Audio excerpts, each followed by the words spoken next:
Oh, wait. What if it started like this? Yeah, you can say we're making movies. They're not exactly in production. Too soon to say that they're in pre-production. We like to think that they're in pre-production.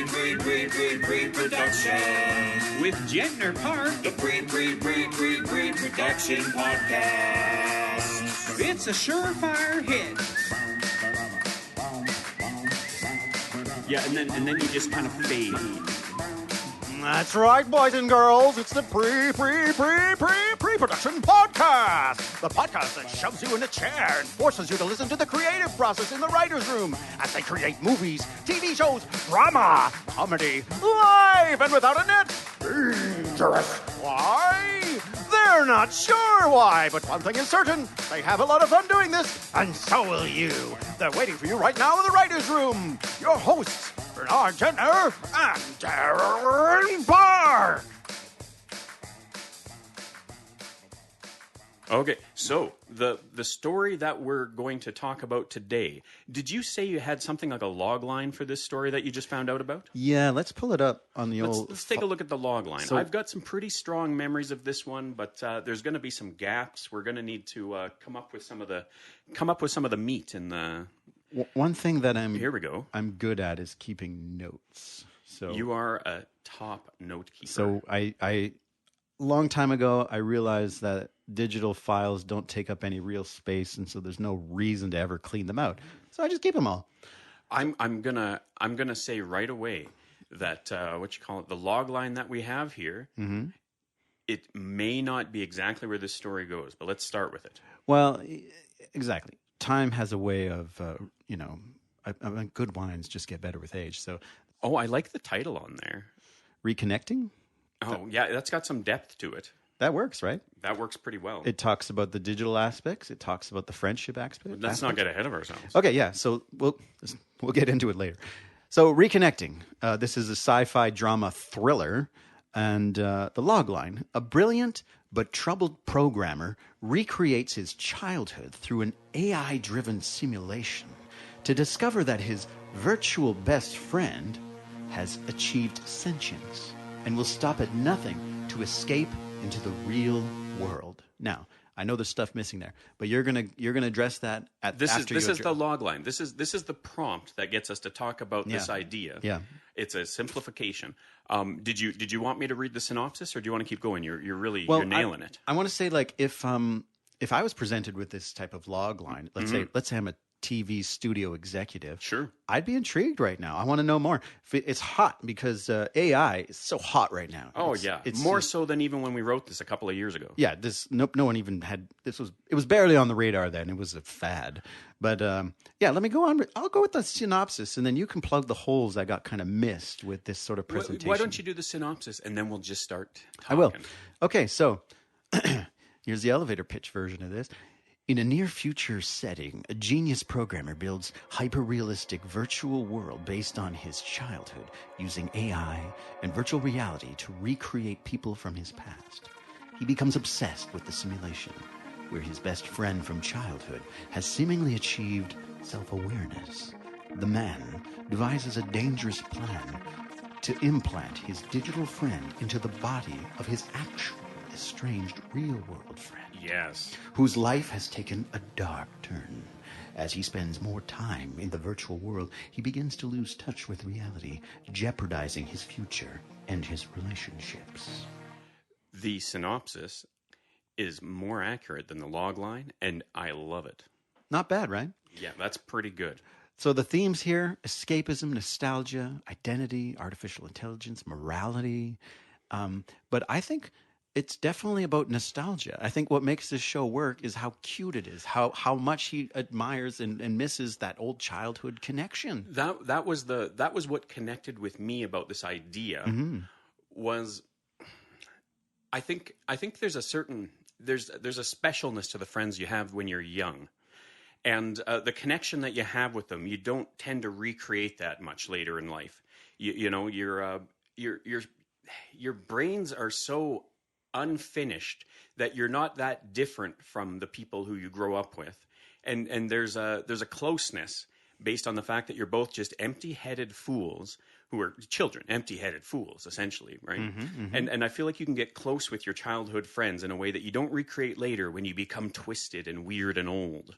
And a nostalgia for that simplicity of a relationship and that simplicity of a schedule where it's like, sure, we go to school, but that's a social thing. We spend most of our weekends just hanging out, and a day hanging out with your friends when you're 12 feels like an eternity. And it really gives you so much time to kind of grow into a relationship.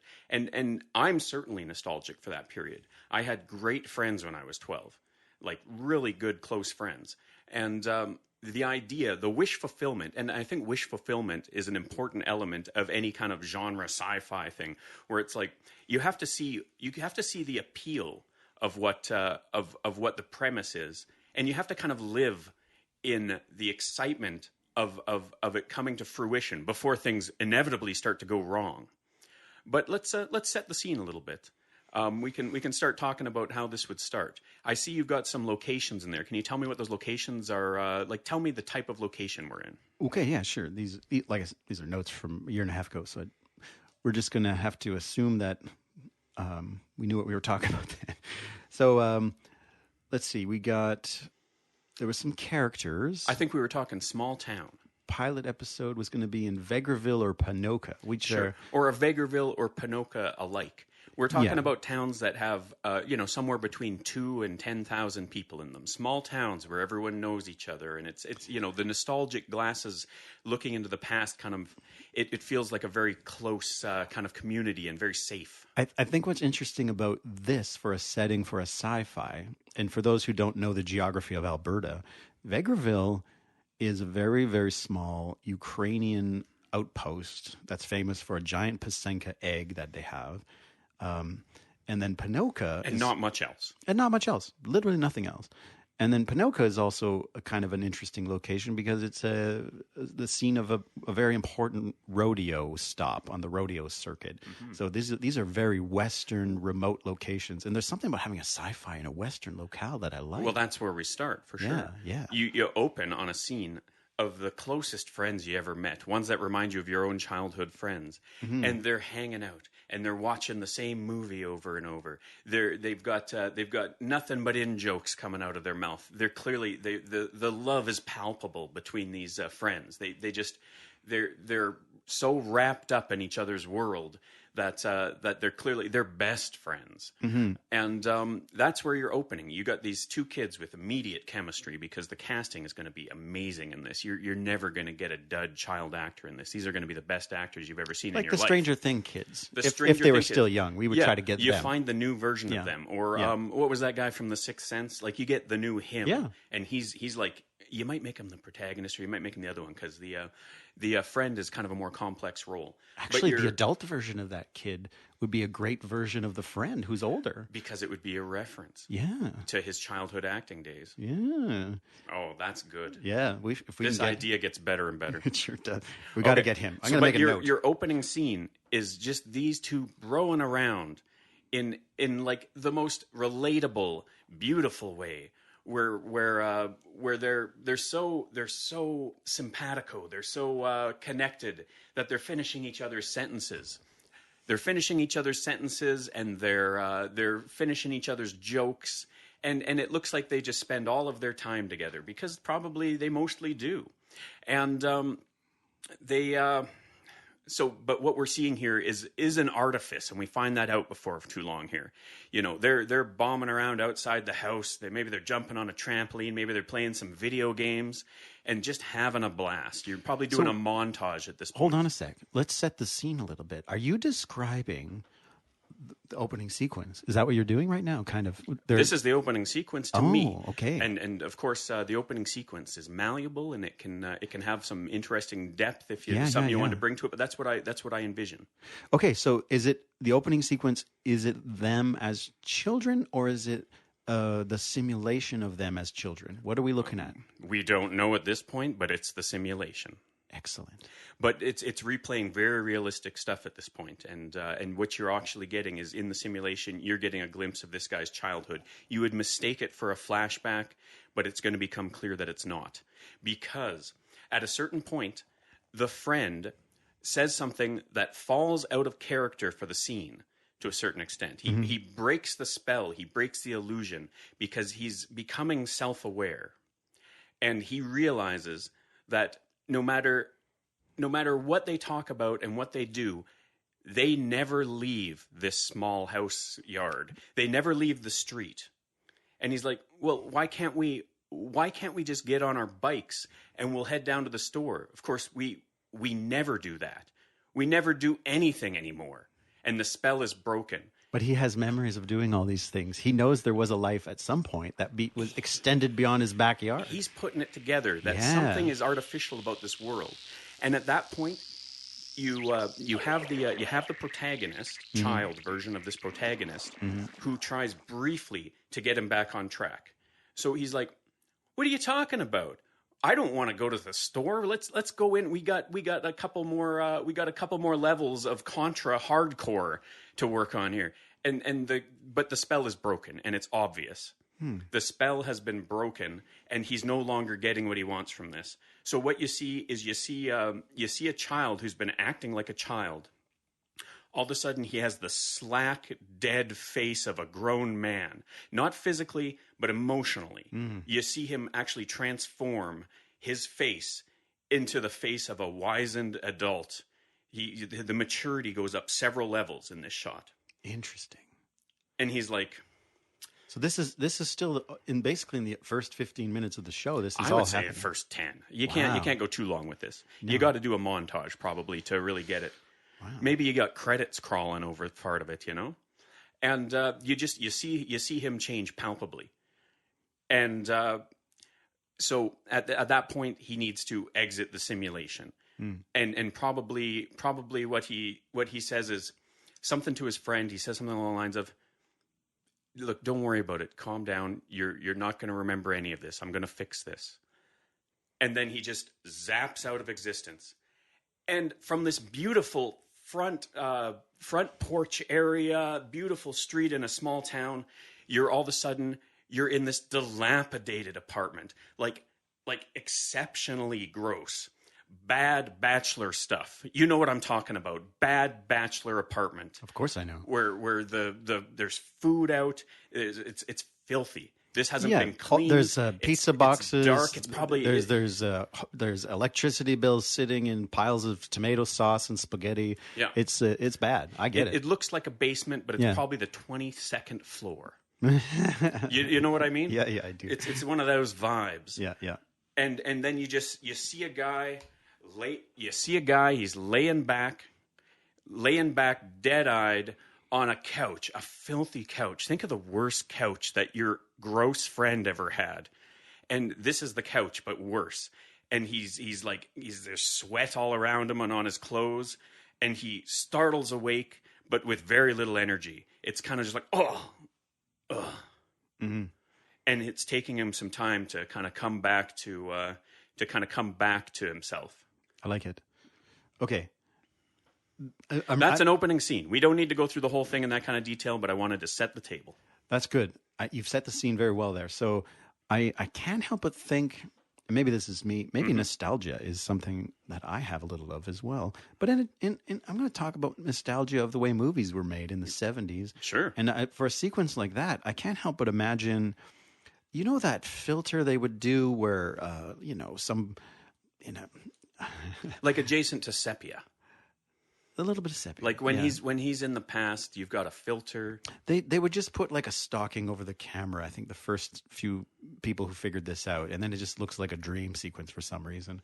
And that would be nice, just using some analog effects to create that nostalgia. Because if you're already dealing with AI and VR, I'm thinking Michel Gondry would know what I'm talking about here. He'd be like, we need to use analog effects to explain how digital this guy's life is, because his real life is a mess, right? And maybe when we take off those filters and this is real life, let's make it a little bit bluer and cold, and let's make it very digital. Like his actual life has no warmth. Maybe harsh lights, maybe high contrast. Yeah, just fluorescent But when tubes. you first cut back to his face, you still have the filters on, and then the filters go away as he starts to wake up, and then startles awake. Ooh, I like that. Yeah. And then your camera's kind of backing out, so you can see the state of the place that he's living in.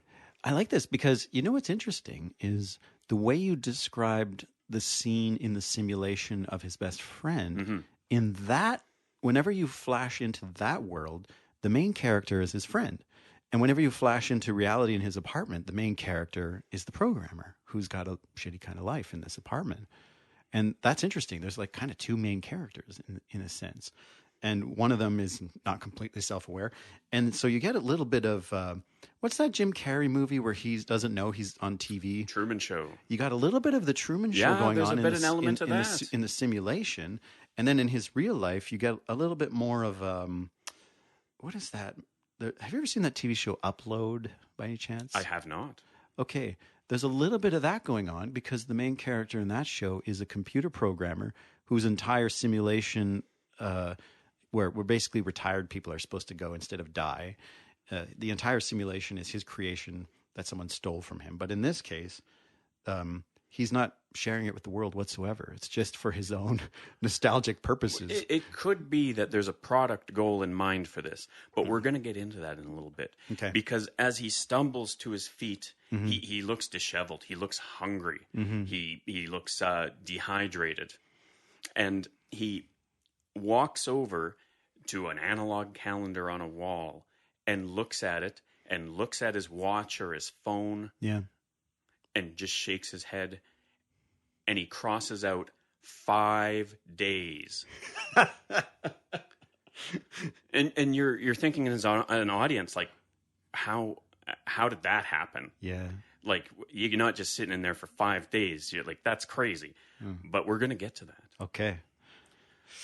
I like where this is heading. Maybe we should get to it now because there is an element of this that I enjoy. I like when there's a verisimilitude to, like, you've got a guy living in these conditions. You know, he's probably got some tech from back when he had more money. Maybe he had a job in computer engineering, and that's probably what he is like some kind of computer engineer. I'm no tech expert.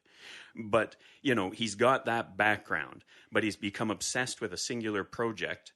And what he's done is compensate for a lack of processing power available in the modern world to make the most hyper-realistic experiences in VR. And we say VR, but I don't want you to picture goggles. This has got to be a little more immersive than that, right? So there's other stuff going on. Maybe he's pulling off electrodes, whatever. And what he has done is create a simulation that compensates for a lack of computing power by slowing down his own processes.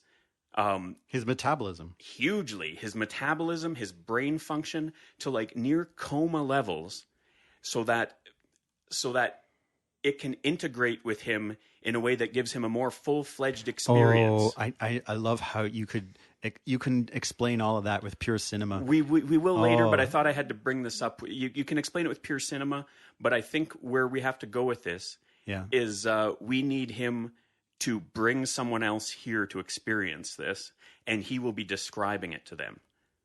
Oh, yeah, I understand that. That's where you get into a little more detail. But to keep the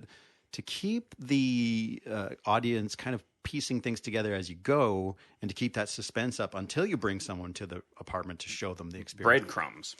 One of those breadcrumbs would be at the end of your dream sequence is if he has to get out of like literally... Has he got are we doing a second episode with an immersion tank? I think we are. No immersion tank. I thought that's where you're going. Go on. No, not at all. So because he's sort of so committed to this project and he's not really involved in regular life, maybe he's just renting an old restaurant. It used to be a restaurant, and he's got his whole computer simulation set up inside of a walk-in freezer. And the way he's slowing down his metabolism is he's sort of like before they do a heart transplant, usually they bring down a person's core body temperature, I believe. Or if someone falls into a river that's frozen and their brain stops for 10 minutes or whatever, and they're still alive. This retcon is great. So you transpose that mess and that grossness, but now it's become a work-like environment. Yeah. That's where, but he lives there, right? He lives there. He can't afford an apartment plus this place. No. And it's in the worst neighborhood and stuff. It's perfect. Like this guy hasn't had a haircut in like 3 months.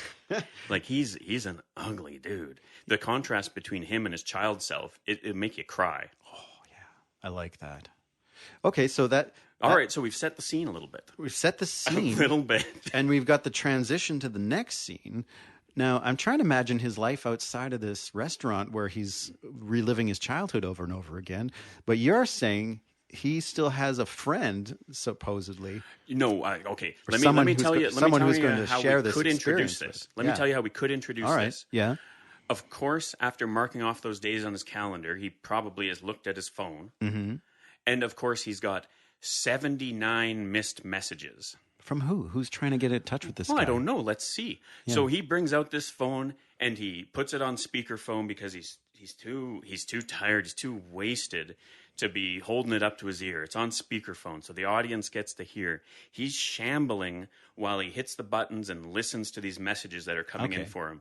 He's shambling over to a part of the freezer where there's a little bit of food, a little bit of water, because he really needs it. Yeah. Maybe he has to be hooked up to IV when he's in there. 5 days, that's a movable mark. It's arbitrary. In a coma, you'd be okay. You'd probably be all right. Yeah. You'd need something when you woke up, though. But anyway, so he's listening to these messages, and he's got bill collectors. He's got people asking about returning tech to his old job. Like we notice you still have this signed out, and this, and we're going to have to take action on this if you don't contact us pretty immediately. You did sign some agreements when you were working for us. That this equipment would all be returned, and we will send people to find it. Oh, here we go. This is all starting to fall into place. The person leaving the message is his former partner. He was part of a startup. They're friends. That's the only reason why he's not in prison. She.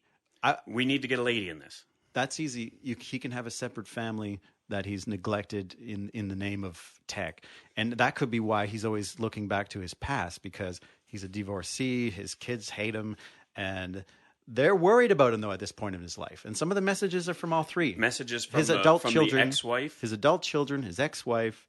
They used to hate him. Maybe there's some flashbacks you can have where they would get mad at him for being so emotionally unavailable. Maybe he's a bit autistic. I think the like, let's say of these messages, a couple of them are from the ex-wife, and you get the picture from those messages. And that's all you would need. And she's starting to bring ultimatums at this point. She's like, ultimatums, like if you don't start spending some time with us in this world, these kids are gone. Not in those words, but like it's clear there's still some affection there. She's still connected to him in a way, but things fell apart. How about it's way past that? How about she's already got custody of all the kids? She probably has custody, but the children are adults now, right? Is that where we're at? I think it's better that way, because then the drama of that is so far in the past that he's trying to rebuild where he went wrong in his life, and maybe he can pin it down to his childhood, when him and his friends started playing. What game did you say they were playing? Oh, I just picked one from my childhood. I know, Contra Hard Corps. But maybe some of the things they did when they were kids was he was figuring out how to make his own versions of games. And that's stuff. why he's into video games. Yes. So something about him being overly committed to technology at a very young age that he regrets, and that's truly the last friendship he ever had. Like, this can all just feed into itself. Nothing ever matched it. Yeah. But then his actual attempt at life was a failure. It's so far, like, they were mad. They tried to get, like, she tried to be vindictive. She did get possession of the kids, and the kids, even when they were older, they wanted to reach out to him, and he was just never ever any good at being connected to anyone but this friend from childhood. Yeah. Right? Like, we could make him out to be autistic's not the right word. This is sort of like this is like a prototype. You know what? There's probably something that happened to him at some point that caused a schism in his life, and maybe we'll bring it up later. In the simulation? No, I would say somewhere in his life that distanced him from his present and his future. I don't actually have something in mind here. I'm not leading to something. Some kind of thing that filters in later. Like, he has his own segment of how did you get like this? And it comes in a little later, because right now we're kind of setting the table for a good sci-fi yarn. An interesting, another interesting angle you could play was the children who are hanging out, those two friends. Yeah. What if there's a third friend that comes along and sort of ruins the friendship? This was in the original. Kills that person. And we introduce this later? Later.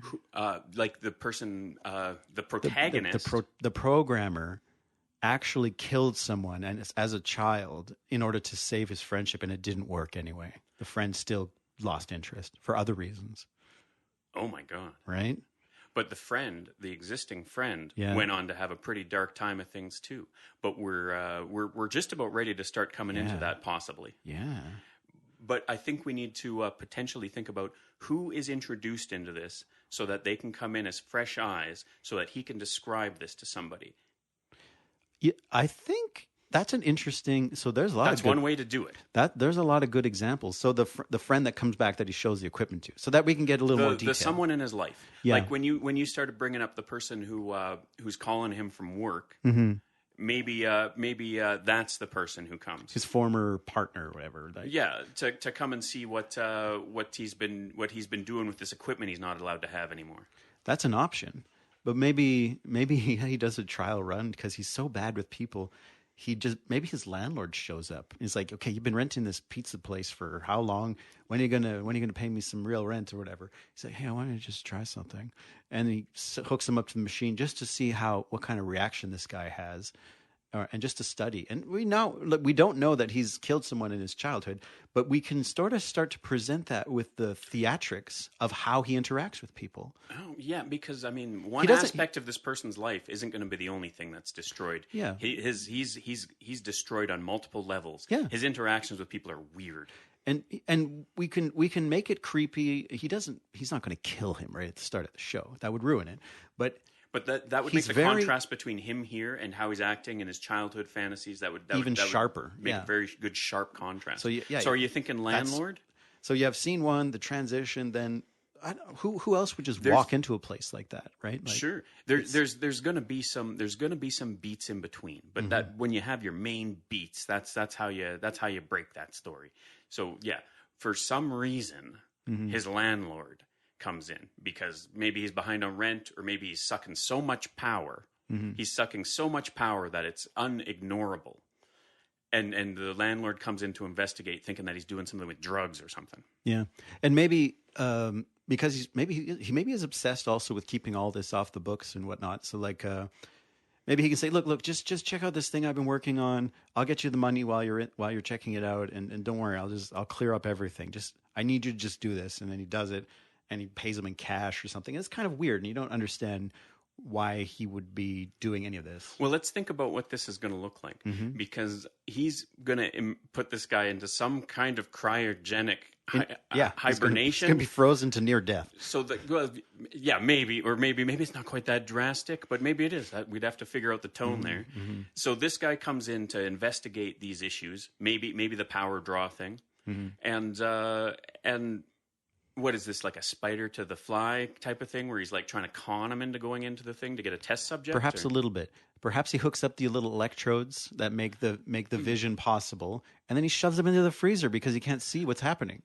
And you think at this point he's shoving people into the freezer? And he locks the door, and then he's got the money. There was no question he already had the money, but I love the idea of once the electrodes are in. Maybe he puts them in there because he needs time to get the money. That would be the This excuse. guy's going to go into a hibernation for a day or multiple hours. He's not going to know what to 5 the days. frig is going on. And he's going to go and have a weird interaction with this guy's childhood friend. That's even better. Oh my 5 God, imagine days. cutting to that. Yes. This is good. So he can be stuck in there for the remainder of the show, right? Like, that's actually kind of good. Well, I think you probably got to come back to it at a certain point. But we'll see. But that's he's in there for a good chunk of time. But that's something you can cut back to as. So he's got his landlord in there. We're talking about a person who's committing crimes at this point. Yeah. So this is a bad dude. I hadn't gotten that far with my characterization yet. I don't think he's aware he's bad at this point. He's very much living in his own world. And it's true. And once other people's existences aren't important. Once the dude with the electrodes is in there and he's in the freezer, he's got 5 days to come up with the cash. And I think that makes more sense. Now he sets the timer. You see him set the timer for whatever the length of time it is. Like, he's like, well, why don't you come in and see what I'm working on? And the landlord comes in. Oh, this is interesting. And here, put this on for me. And he's like, oh, what is this? Is this some kind of VR thing? Oh, this is really cool. And he puts it on. And immediately, of course, it anesthetizes him. Yeah. He can't see or. But he also he basically just collapses when he puts this on, because that's the first important. And then step. he could just drag him by his feet into the cooler. Like, I think there's something really funny about that. The guy's fingers are twitching a little bit, and so he drags him into the cooler and sets the timer. Goes to the computer, puts on some parameters, and he takes off. And now he's on a quest to get this guy his money. Hold on. While he's punching in the parameters with the computer or whatever, maybe he's looking off to the side, because we already had the scene where he's listening to the messages, and his former partner is like, hey, man, that equipment you signed out. And maybe there's a piece of equipment in particular that he's looking at that he's like, well, I don't really fucking use that. I swore there. Sorry about that. I don't really use that. I think I should probably return that in exchange for some of the money that he owes me. Like maybe that's something they're discussing on the messages too. There was a share buyout, but he's holding out. He hasn't participated in the share buyout. Oh yeah, we'll make it a more complex situation than that. He's just fired. He's sort of excommunicated, maybe a little bit. So he brings back one piece of equipment, hoping he can get enough money to. Okay. To so go now we're looking for the contrast between him and the person he's having this meeting with, right? Yeah. So he hoofs it out. You don't need to show every little thing. The next thing you see potentially is that he's going into the office, and you get this weird mix. Because you're talking like a big office, lots of engineers. Well, I don't know what these things look like, but I'm picturing someone coming into a big office of important people, and people are looking at him like he's a Bigfoot, like he's a Yeti. And at first you're like, well, this is because he looks like a homeless man, and he probably stinks real bad, right? But then you start to realize as they're whispering to each other, like, oh no, this is like a sighting of someone that is very important to these people. Yeah, they revere him. He's a genius or whatever in that particular domain. Yeah. He's excellent at coding or whatever the hell he's doing. Like you might even overhear some of these whispers. Yeah. Or maybe it's just like, holy, like at first they're like, oh my God, someone call security. Oh, it's him. Yeah. He's looking a little rough, but that's him. That's him. And so, people step aside. They let him go through. They try and interact with him, maybe one or two of them, but he stonewalls them. I love the idea of like in the transition from locking up the guy, seeing the gear, having the thought to return it for some money. If he jumps into a car and there's something about his car that like also reflects his state of mind, like maybe it's a convertible where the top is half open and he can't close it, and he's just can't be bothered to fix it. But you can tell he used to be pretty well to do, right? Like I like that, just those little details like that, like something that's malfunctioning that he's just ignored, because he's ignoring everything that's malfunctioning around him and about himself. And so those little details, I like that. I don't know. Oh, I want to retcon something here, because I think this will be good later. Okay, so backing up to when we make a real point out of him going to the computer after having his little coma experience there with his childhood friend, and he makes a real point to reset the simulation. Makes a real point of it. Right, and this will come up later. It'd be nice if he struggles with it too a little bit, like because later on, when he goes back in to visit his friend after he's gotten his landlord out of the freezer, he didn't reset the simulation, and so this is why the friend all of a sudden understands everything that's going on. Because the landlord tells him everything. Yes, and you're gonna cut to some of that maybe because it would be fun, or maybe you don't. I don't know, but if the landlord's a real character, you could cut to some fun scenes of like all of a sudden he's in this guy's childhood home. And the friend is there, and he's like, "What's going on here? Would he be in his own image body, or would he be in the friend's body? It doesn't matter. We come up with some details. I think for cinematic purposes, he looks like himself. Yeah, he looks like himself, and all of a sudden, or a default bot or something. A default skin that he has, something like that. So there could be some pretty fun interactions there that maybe we will or will not explore on screen. Mm-hmm. But when this guy comes back to put himself in there, that is what has sprung the final realization of his childhood friend that he's recreated through his own memories and AI and... Oh, God, you know what? just for another self-referential thing, his friend in real life is just some boring blowhard real estate guy. And then so he's been spending days with this real estate guy who's telling him how the world really is. I'm using air quotes there. And he's teaching him everything about how, like, the only way to get rich is by, you buy property and you get other people to pay for it. And he's telling him all the secrets to life in the guy's basement. Sure. And they're bonding. And he's They're like, bonding. And all of a sudden he goes back and the friend is like, that's the really cool guy. He really knows what's going on. Anyway, but yeah, maybe we explore that. And he becomes almost identical to the one he's trying to, like, get rid of. That's kind of funny. But then it is interesting to but then he think can that, reset it and start over. And like that's also funny. Like that he could reset it. But there's an inevitability about fate in at play too, that he's eventually going to end up like this guy he's got nothing in common with anymore. I think that's kind of funny. But how do you show that his friend in real life is that he eventually wants to upload this AI into? Remember, that's another aspect of this story, isn't it? Well, let's get to that point just by hand waving a couple of things that we were on. So he's going to meet with his tech partner that he's kind of estranged from now. He was a person who kind of started this business, and now he's sort of estranged from it, and he's got to return some of the equipment, and his financial situation is deteriorated while his friend is like doing great, living the life, loving it. And but so also he has an interaction with that guy. But he's also trying to he entice gets some money from that guy. He's trying to entice him back. He's like, he's like, you can come back anytime. Like, you're still 50% partner of this firm. And he's, or whatever, 51% even. I think that's better. You got a chunk. And then he says, you know what? I'll sell you 2% for $30,000 right now. This can be yours. And the guy's like, fine, I'll give you the 2% or whatever. And he takes the stupid piece of equipment he doesn't care about. He's like, whatever, yeah. But this isn't over. This is a disappointment for him. It's a disappointment. He really does want him back. He was shocked to see the state of this guy when he came in. Mm-hmm. He put out an olive branch. He still cares about him. And the guy just told him where to go, essentially. He just stonewalled him. He just needs $30,000. And it would be kind of interesting if he just gave him the $30,000 and didn't actually do any signing of the papers and stuff like that. Yeah. So anyone really watching would be like, well, he's probably not even going to take those shares. Yeah. He's probably just giving his sad friend some subsistence money.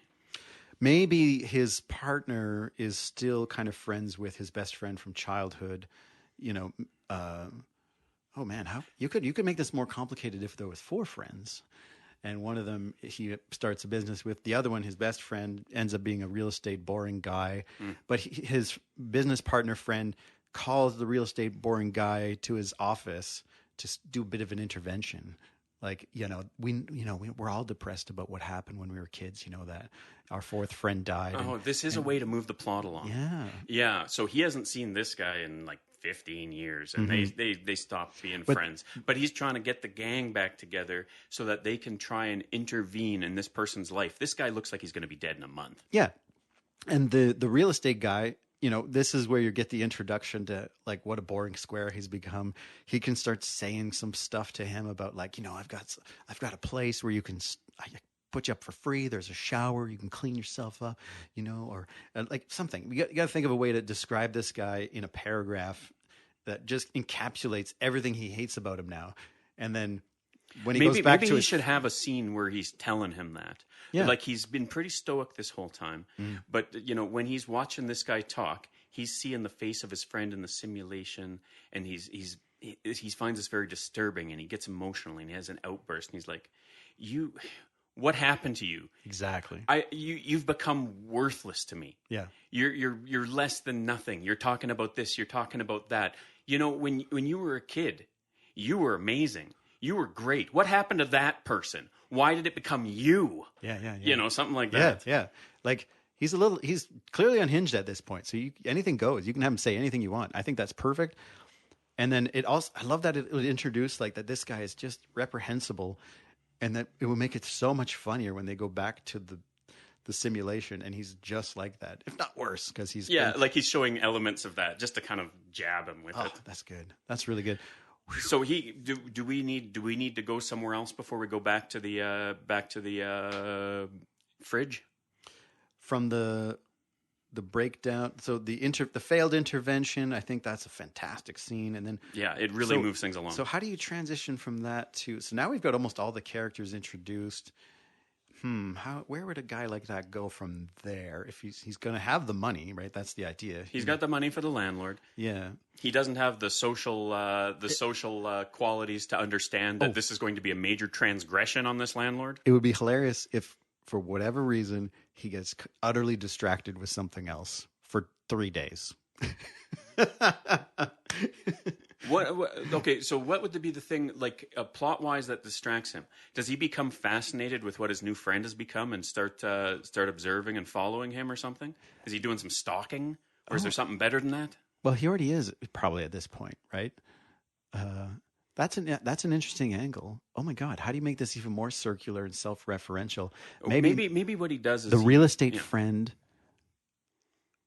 He got caught cheating with his wife that left him many years ago. This is what. Okay, so he learned some dirt on this guy. He already knows it all. Oh, he could, but he could be discovering it along with the audience. Like he's a little bit obsessed with this guy and this interaction he had, and he's just watching him. He's just shaking his head, and then the guy starts to do some things that are like morally really bad. Like he's witnessing something that gives him license. You're right. To take this person's persona away. You're absolutely right. So I think he's got the money, and so we know how much the rent is owed, and he's got a little extra.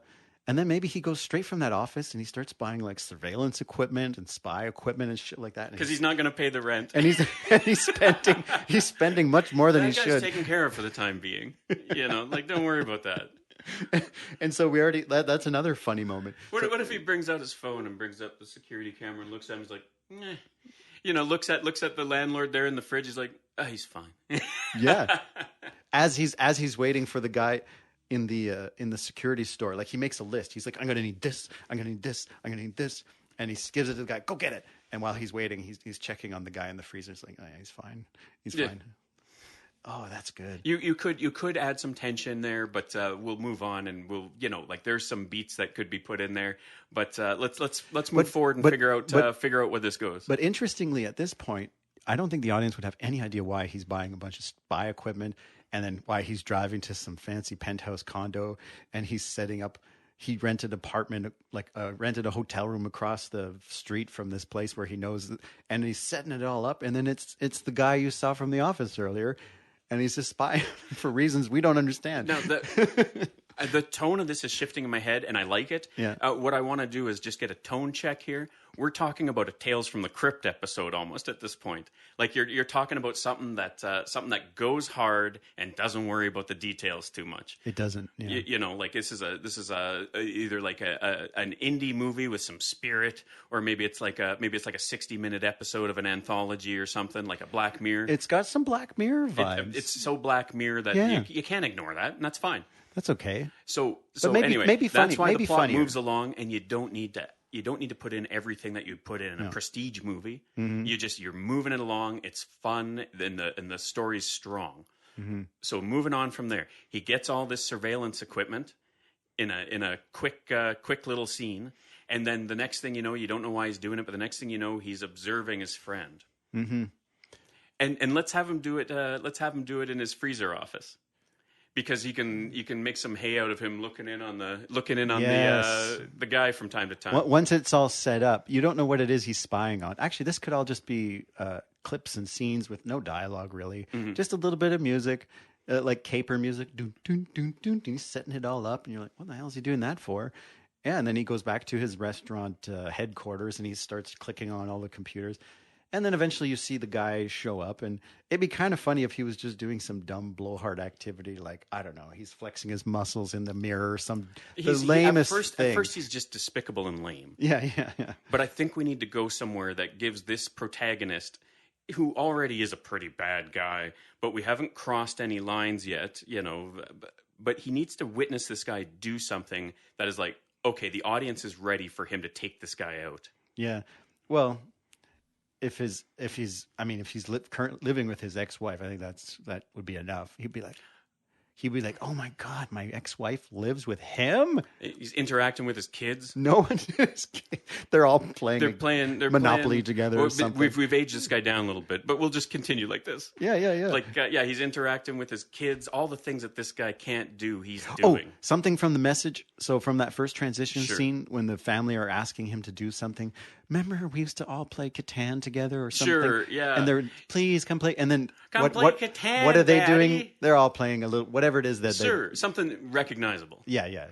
Like, you don't want hungry hippos, but something that people are going to remember. She said that, and now they're doing that. And something that adult children generally never want to do with their parents. So we're still sticking with adult children? I think so, Okay. yeah. All right. Just barely. 10, 20, 19. We'll call that a gray area, and we'll just move. We'll move. These are probably adult children, but we'll see if the plot wants them to be young later. Because, well, there'd be like, if the benefit if they're older is whatever restraining orders and stuff, all that's been lifted. There's nothing in his way of having these relationships except for himself. I like that. If they're old enough, there's literally nothing in his way except for himself. I think that's interesting. If we rewind, this is a little obvious, but when he's hanging around with his one solo friend in that simulation, because you don't want to have too many kid actors, you know, that guy. One of the things that when he's breaking his moment, he's like, "Why haven't we seen so and so? Where are they?" Oh yeah, I'm trying to remember what's even going on here, and I'm just a little confused, you know, like that type of vibe. And that's when the simulation is like, okay, this is starting to go off the rails a bit, and that's when he stopped. But anyway, we're fast forwarding back to the present. That's good. Actually, I'm glad you said that. That gives me an idea about what another scene you could have in between him uploading to the friend is. So he witnesses all this stuff, and now his wife, his kids, everyone loves this guy that who's changed so much that he can't stand it. That he's devoted his life to making a simulation for a better version of him. And then, but because the friend in that first opening scene was like, "Oh, where's so and so? Where's so and so?" Maybe when the realtor gets pulled out, and he gives him half or a third of whatever he owes him, which is kind of funny. He gives him the guy comes out disoriented. You can hand wave the fact that he wanders off with some money and is dazed and weird. He doesn't realize probably a couple of days have gone by. But yeah. But then as he's gone, he gets back to the computer, changes a few parameters, and then so the viewer is seeing him create two very lame versions of those other two people. Like the one guy is like some kind of computer coding genius and the head of $1 million firm, as we know, and maybe the other one's even better than that. Like we don't know. Like the one that he kills when he's a kid, if that's still a thing. But sure, I like that. There's idea. some kind of dark thing that separated him. So he creates two versions of them that are unbelievable, kind of lame, and he's going to try to show how lame they are. He's really enhanced all their flaws. Right, he's turned down their qualities and the things that make them great, and he's really turned up a couple like pathetic. What's the word I'm looking for? Superficial flaws that drive him crazy, whatever it is. And now we can bring that back in when he goes to the office and talks to the guy. Like maybe whatever it is, maybe he's got a bit of an underbite. Maybe that's all it is. Maybe maybe he always scratches the corner of his nose or whatever it is. It's or he swallows really loudly. And when maybe he does it in the office, and you just have this crazy close up of the guy's throat and his mouth, like, and it's this gross sound that makes him it's revulsive. It makes him just want to throw up. I get it. So whatever it is, we figure out the most superficial flaws that could possibly these two people have, and he turns them way up. And then he turns down all the things that they do well. So whenever they're talking about something intelligent or interesting, maybe their voices are very muffled like this. So are you saying that we're bringing these people into the simulation as kind of bots? Yeah. So if we focus on that thing from earlier, it's like, where are these people? That becomes the problem that he decides to solve. It's not so much resetting the simulation as the entire solution. They're in there. Maybe I'll just introduce these people, and they're in there, he but won't like them. But he forgot to. He didn't reset it because he was going to introduce these other two people as like they're terrible. You don't really want these guys around. But when he goes in there, of course, now he's been hanging out with the real estate guy, so now he's a real estate guy, and then the two people, they're going to have a couple annoying flaws, and then he's going to be annoying. So all three of them are going to be really annoying to him, the programmer.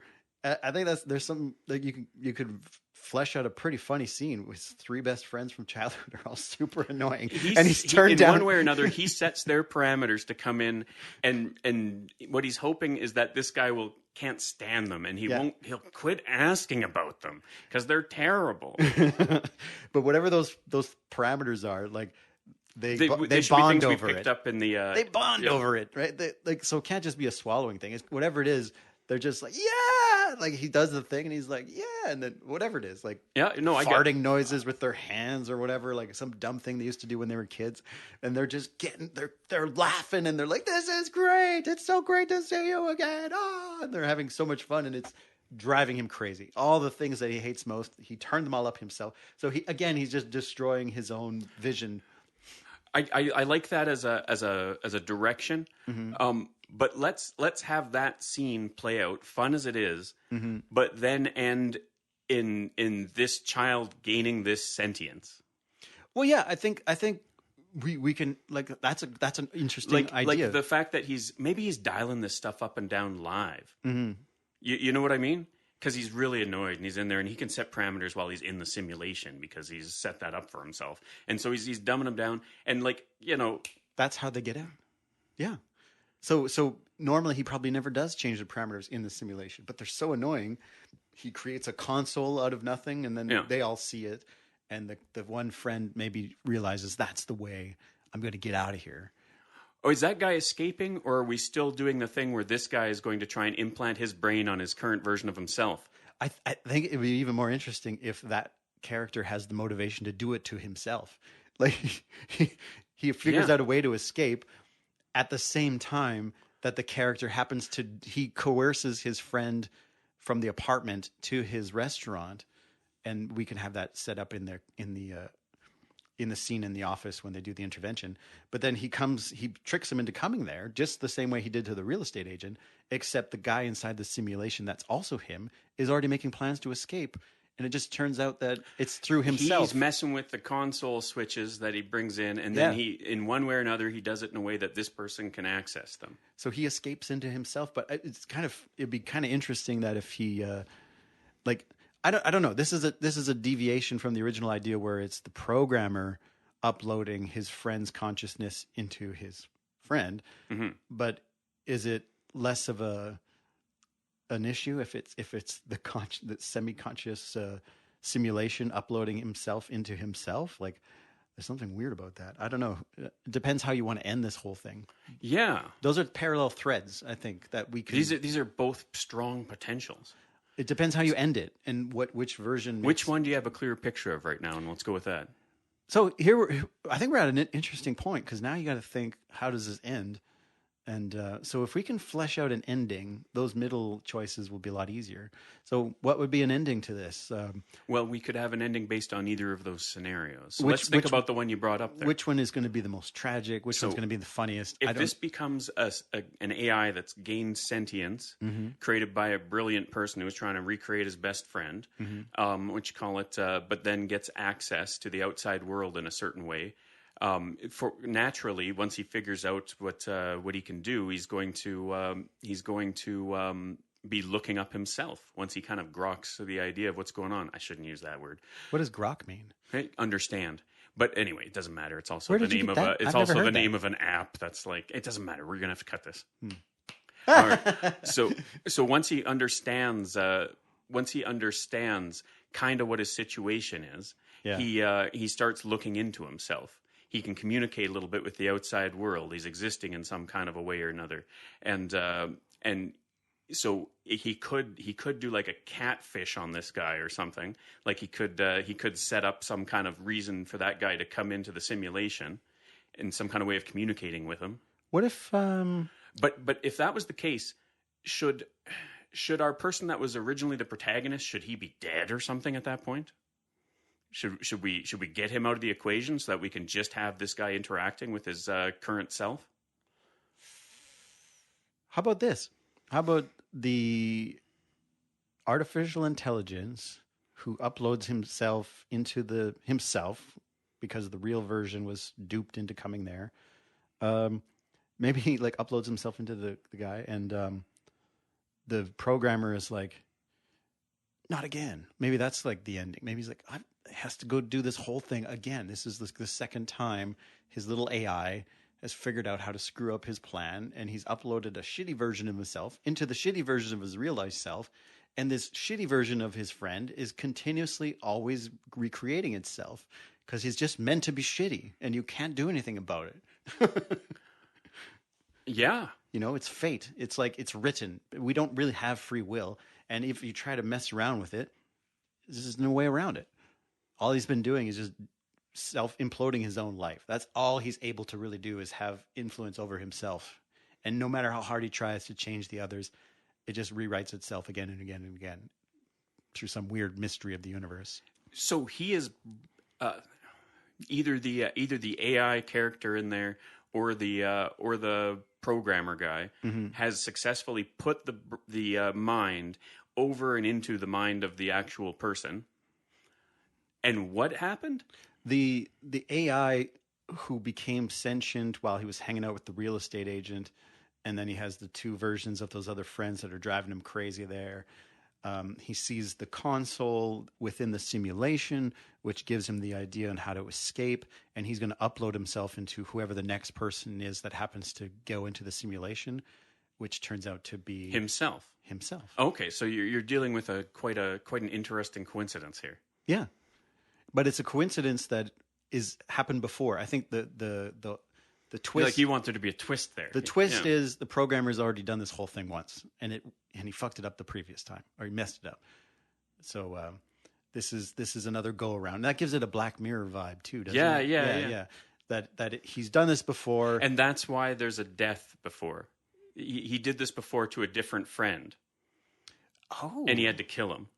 That could be interesting. Because you did bring up the idea that this guy's darkness might come from a place of alienating himself by committing a murder, but you don't fully show that until you get toward the end, and you want to bring it in as a twist. And then it's like this has happened before, not 20 years ago, but like fairly recently, like 6 So months then you ago. got to thread through where it's like, oh, I wish so and so was here. Like Yes. this is a real reunion we're having here. And he's in just like a hole that's been chopped out of the center of the kitchen that we've never seen this angle of the place yet. Sure. The tiles have been removed and he's jackhammered the cement and there's just a hole and the guy's there. And he just drags the guy out of the cooler into that spot. And he, you could figure out what is that, Edgar Allan Poe, where they put him in the floorboards, or the cask of Amontillado where he puts him, walls him up. Sure. Maybe he just grabs his second guy while he's still basically out of it. Just drags him in, and he's like, "Fuck, I can't do this again." So that's 2 murders. We've just about got all the beats of that story. There is stuff to work out in there. It's not seamless, but most of the main beats are there. You've got like a quick little sort of story, short movie versus episode of some kind of thing, or versus indie movie. But the vibe works for any of those. There's a nice misdirection, too, because when he observes his friend with the spy equipment and he's trying to figure out a way to how to get him, to trick him to come to his lab there, and he sees his family, and it's like that's a very humorous scene, but it doesn't have any bearing on the outcome of the story either. Like, it's not his main concern. You know what I mean? Like, it misguides the audience thinking that that's going to be a crucial part of what happens next, but it's not. He just tricks him to come over. He accidentally gets uploaded with the wrong version of himself, and then he doesn't want to go through this again, so he just drags him. He just kills the guy. Kills the guy. Second guy. There's no coming back from that. That's the second guy he's killed. Yeah, and there's no coming back. And before you introduce that he's killed that, you could have a flash.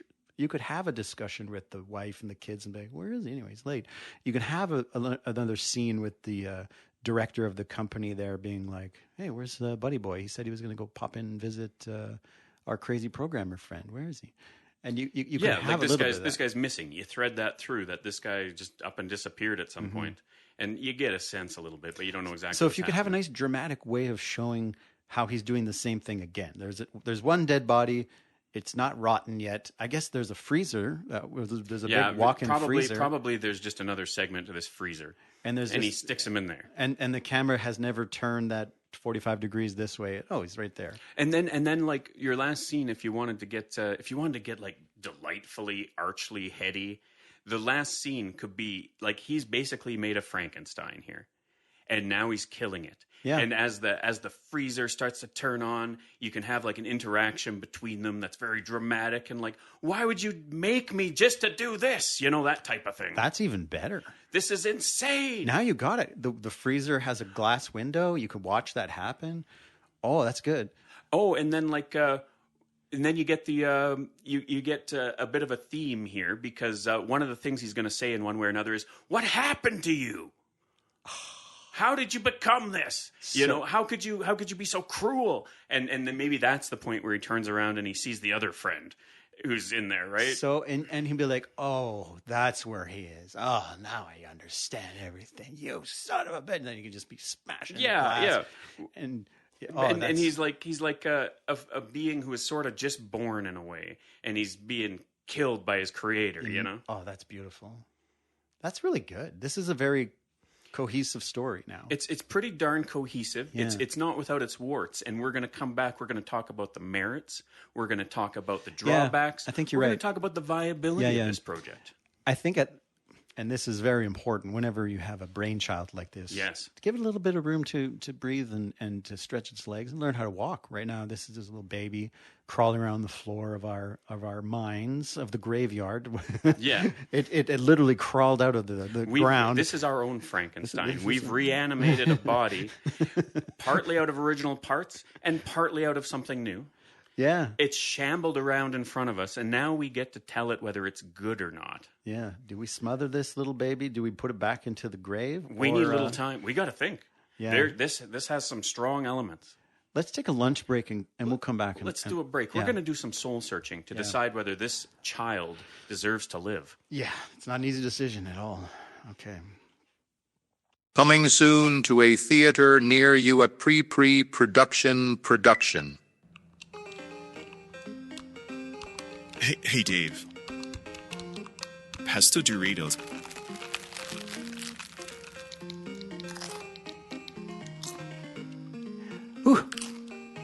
Ooh, nice one, man. Ah, you are so good at playing Nintendo. It's crazy. Hey, Mason, hanging out at your parents' house, in your parents' basement, I just wanted to say it's really great. I love it. But I was wondering, why? Don't take this the wrong way, man, but why don't we ever go outside? Hey. Don't go getting crazy ideas on me now. This is the best thing possible for both of us. I've been in the world. Trust me, I know things. And why do we eat Doritos all the time? It's just, isn't the world I don't know, bigger than this? Whoa. One day, we need to grow up, man. We need to move out. We need to make a go of things, right? Make a living. We should be out there right now, getting into trouble. And I've been having these weird dreams. Look, stop right there. No, you always do this to me. You're making it seem like I'm the crazy one. Do you want to leave a basement? And I want to. I really want to, but I can't. I've tried. Listen, I've got to step out of the room for a second. Where's my Just don't home? worry, okay? Calm down. Just calm right down. I love it. You're not going to remember any of this I'm anyway. happy. I'm going to fix this, okay? I need you to just stay right there. Just Yeah, sure. stay on the couch. Yeah. I'm your best friend. I love living in the basement with you, parents. Stay safe out there, everybody.